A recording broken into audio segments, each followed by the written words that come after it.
കിഴക്കിന്റെ Venice എന്നറിയപ്പെടുന്ന ആലപ്പുഴ. കായൽ പരപ്പിലൂടെയുള്ള house boat യാത്ര പ്രകൃതിയുമായി ഒന്നാകാൻ നിങ്ങളെ സഹായിക്കും. മധ്യപ്രദേശിലെ ഖജുരാഹോ.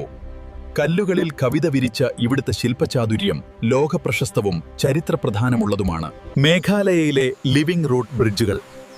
മനുഷ്യനും പ്രകൃതിയും ചേർന്ന് ഒരുക്കിയ ഈ വേരുപാലങ്ങൾ പ്രകൃതിയിലെ വിസ്മയമാണ്. കാശ്മീരിലെ ഗുലമർഗ്. മഞ്ഞിൽ പുതച്ച താഴ്വരകളിലൂടെയുള്ള ഗോണ്ടോള യാത്ര ഏവരുടെയും സ്വപ്നമാണ്. തമിഴ്നാട്ടിലെ മധുര മീനാക്ഷി ക്ഷേത്രം. ദ്രാവിഡ വാസ്തുവിദ്യയുടെ വിസ്മയമായ ഈ ക്ഷേത്രം ഭാരതീയ സംസ്കാരത്തിന്റെ അടയാളമാണ്. ഇന്ത്യയുടെ സ്കോട്ട്ലൻഡ് എന്നറിയപ്പെടുന്ന കൂർഗ്. കാപ്പിയുടെ സുഗന്ധം നിറഞ്ഞ ഇവിടുത്തെ മലനിരകൾ സഞ്ചാരികൾക്ക് സമാധാനം നൽകുന്നു. സിക്കിമിലെ ഗുരുദോങ്മർ തടാകം. സമുദ്രനിരപ്പിൽ നിന്ന് ഏറെ ഉയരത്തിലുള്ള ഈ തടാകം ഹിമാലയത്തിന്റെ വശ്യമായ ഭംഗി വിളിച്ചോതുന്നു. ചിറാപുഞ്ചിയിലെ നോഹ്കലിക്കായ് വെള്ളച്ചാട്ടം.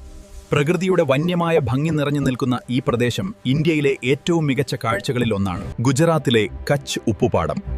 വെളുത്ത മണൽക്കാടുകൾ എന്ന് തോന്നിപ്പിക്കുന്ന ഈ പ്രദേശം നിലാവുള്ള രാത്രികളിൽ അതിമനോഹരമാണ്. നമ്മുടെ രാജ്യത്തിന്റെ ഓരോ കോണിലും ഒളിഞ്ഞിരിക്കുന്നത് വിസ്മയങ്ങളാണ്. അടുത്ത യാത്ര എവിടേക്കാണ്? കമന്റ് ചെയ്യൂ. നന്ദി.